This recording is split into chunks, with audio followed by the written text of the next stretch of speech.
One element that is also a little new this year and isn't necessarily quite as positive as some of the other elements within the new announcements is, of course, that we do have some of our older versions of the Power boxes going out of support. So the Power 5 systems are going out of support this year, as are Power 6, as are Power 7. Different dates within the year, but those systems are all going to end of support this year.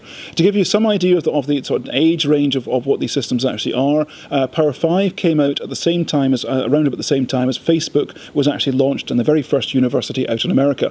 Facebook's gone forward in leaps and bounds since then and is quite a different sort of place compared to that initial launch, which also gives you some idea of the age of the Power 5 systems.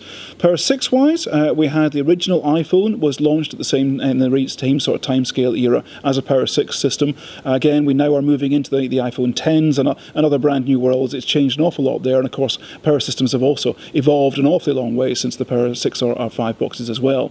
Power 7 systems, the kind of age scale they're working to is when the original iPad was launched, again Steve Jobs standing up again, launching that technology. Again, that's moved on an awfully long way. They are moved on from in the region of doing the A4 kind of processors, I believe up to A9 or A10 processors within those as well. So those kinds of technologies, as great as they were, and they've been wonderful for many of our customers, are now reaching the stage of being able to support. Moving upwards into Power 9 can be very, very simple.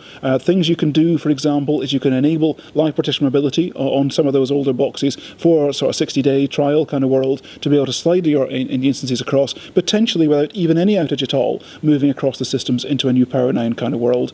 It's possible to be able to look at service extensions for some of these older versions of hardware, but we do have a challenge when it comes to availability of parts. Service extensions don't have guaranteed availability, and that's one of the reasons you are seeing the end of support for some of these older boxes, is that parts in certain cases are beginning to get scarce.